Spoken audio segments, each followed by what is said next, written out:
Hi, I'm John Green. This is Crash Course World History, and today we're going to talk about nationalism, the most important global phenomenon of the 19th century, and also the phenomenon responsible for one of the most commented upon aspects of Crash Course, my globes being out of date. USSR not a country. Rhodesia? South Vietnam? Sudan with no South Sudan? Yugoslavia?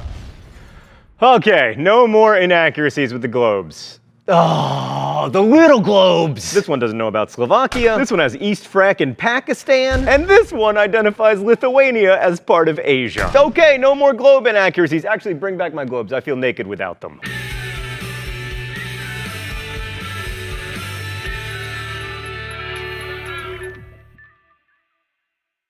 So if you're into European history, you're probably somewhat familiar with nationalism and the names and countries associated with it. Bismarck in Germany, Mazzini and Garibaldi in Italy, and Mustafa Kemal, aka Ataturk, in Turkey. But nationalism was a global phenomenon, and it included a lot of people you may not associate with it, like Muhammad Ali in Egypt, and also this guy. Nationalism was seen in the British dominions as Canada, Australia, and New Zealand became federated states between 1860 and 1901. I would say independent states instead of federated states, but you guys still have a queen. It was also seen in the Balkans, where Greece gained its independence in 1832 and Christian principalities fought a war against the Ottomans in 1878. In India, where a political party, the Indian National Congress, was founded in 1885, and even in China, where nationalism ran up against a dynastic system that had lasted more than 2,000 years. And then, of course, there are these guys, who in many ways represent the worst of nationalism, the nationalism that tries to deny or eliminate difference in the efforts to create a homogeneous, mythologized, unitary polity. We'll get to them later, but it's helpful to bring them up now, just so we don't get too excited about nationalism. Okay, so before we launch into the history, let's define the modern nation-state. Definitions are slippery, but for our purposes, a nation-state involves a centralized government that can claim and exercise authority over a distinctive territory. That's the state part. It also involves a certain degree of linguistic and cultural homogeneity. That's the nation part. Mr.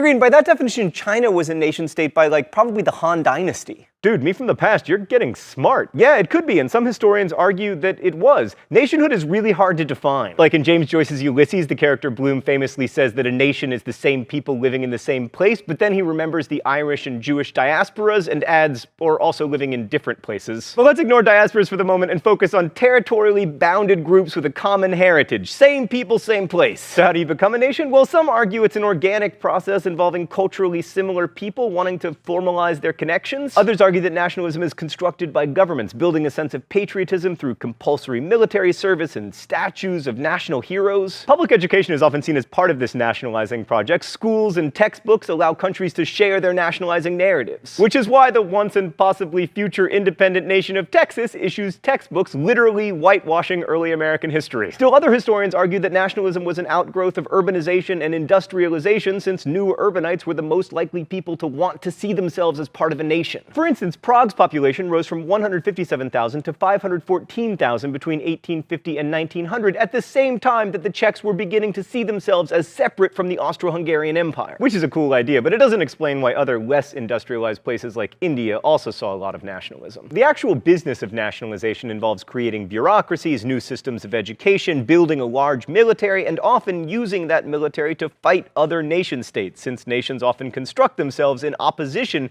to an idea of otherness.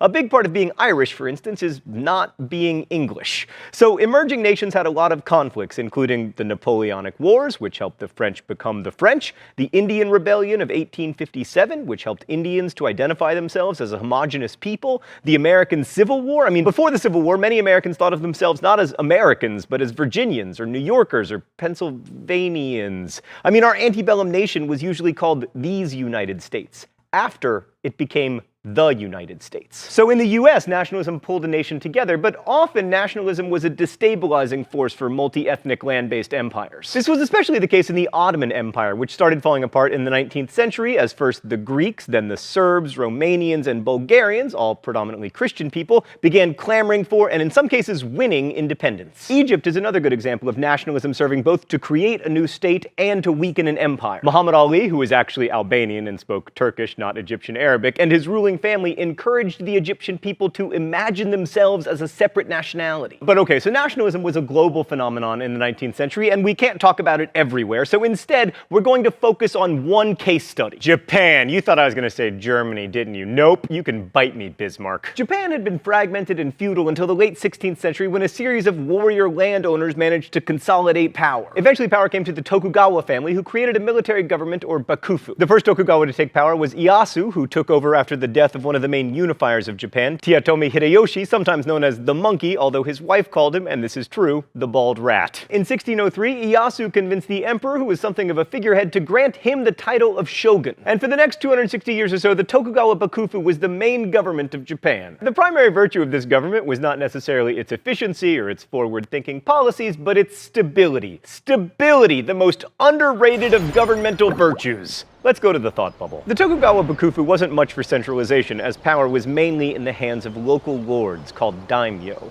One odd feature of the Tokugawa era was the presence of a class of warriors who by the 19th century had become mostly bureaucrats. You may have heard of them, the samurai. One of the things that made this hereditary class so interesting was that each samurai was entitled to an annual salary from the daimyo called a stipend. This privilege basically paid them off and assured that they didn't become restless warriors plaguing the countryside, that is, bandits. We tend to think of samurai as noble and honorable, but urban samurai, according to Andrew Gordon's book A Modern History of Japan, were a rough and tumble lot. Samurai gang wars, a West Side Story, and the shadows of Edo Castle were frequent in the early 1600s. And you still say that history books are boring. As with kings and lesser nobles anywhere, the central bakufu had trouble controlling the more powerful daimyo, who were able to build up their own strength because of their control over local resources. This poor control also made it really difficult to collect taxes, so the Tokugawa were already a bit on the ropes when two foreign events rocked Japan. First was China's humiliating defeat in the Opium Wars, after which Western nations forced China to give Europeans special trade privileges. It was a wake-up call to see the dominant power in the region so humbled, but even worse for the Tokugawa was the arrival of Matthew Perry. No, thought bubble, Matthew Perry. Yes, that one. The Tokugawa are somewhat famous for their not-so-friendly policy toward foreigners, especially Western Christian ones, for whom the penalty for stepping foot on Japanese soil was death. The Tokugawa saw Christianity in much the same way that the Romans had, as an unsettling threat to stability. And in the case of Matthew Perry, they had reason to be worried. Thanks, Thought Bubble. So the American naval commodore arrived in Japan in 1853 with a flotilla of ships and a determination to open Japan's markets. Just the threat of American steam-powered warships was enough to convince the bakufu to sign some humiliating trade treaties that weren't unlike the ones that China had signed after losing the Opium Wars. And this only further motivated the daimyo and the samurai, who were ready to give the Tokugawa the boot. Within a few years, they would. So what does this have to do with nationalism? Well, plenty. First off, even though the Americans and the Japanese didn't go to war yet, the perceived threat provided an impetus for Japan to start thinking about itself differently. It also resulted in the Japanese being convinced that if they wanted to maintain their independence, they would have to reconstitute their country as a modern nation-state. This looks a lot like what was happening in Egypt or even in Germany, with external pressures leading to calls for greater national consolidation. So the Tokugawa didn't give up without a fight, but the civil war between the stronger daimyo and the bakufu eventually led to the end of the shogunate. And in 1868, the rebels got the newly enthroned Emperor Meiji to abolish the bakufu and proclaim a restoration of the imperial throne. Now, the emperor didn't have much real power, but he became a symbolic figure, a representative of a mythical past around whom modernizers could build a sense of national pride. And in place of bakufu, Japan created one of the most modern nation-states in the world. After some trial and error, the Meiji leaders created a European-style cabinet system of government with a prime minister, and in 1889 promulgated a constitution that even contained a deliberative assembly, the Diet, although the cabinet ministers weren't responsible to it. Samurai were incorporated into this system as bureaucrats, and their stipends were gradually taken away, and soon the Japanese government developed into like something of a meritocracy. Japan also created a new conscript army. Beginning in 1873, all Japanese men were required to spend 3 years in the military. The program was initially very unpopular. There were more than a dozen riots in 1873 and 1874 in which crowds attacked military registration centers, but eventually serving in the army created a patriotic spirit and a loyalty to the Japanese emperor. The Meiji leaders also instituted compulsory education in 1872, requiring both boys and girls to attend 4 years of elementary school. Oh, it's time for the open letter? An open letter to public education. But first, let's see what's in the secret compartment today. Oh, it's a graduation hat.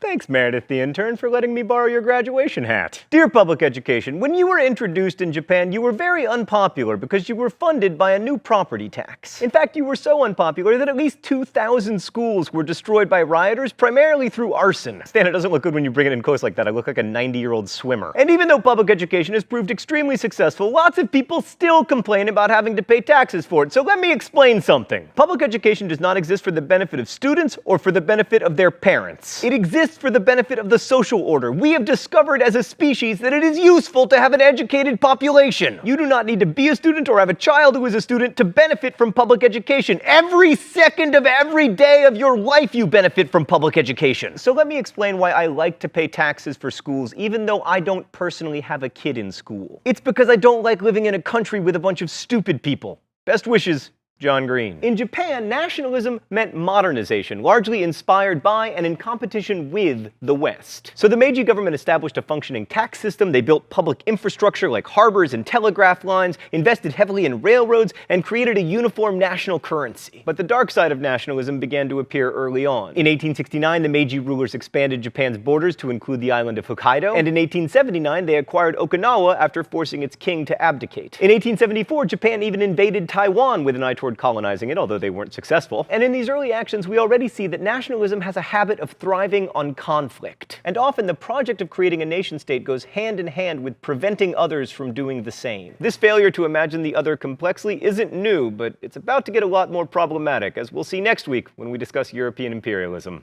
Thanks for watching.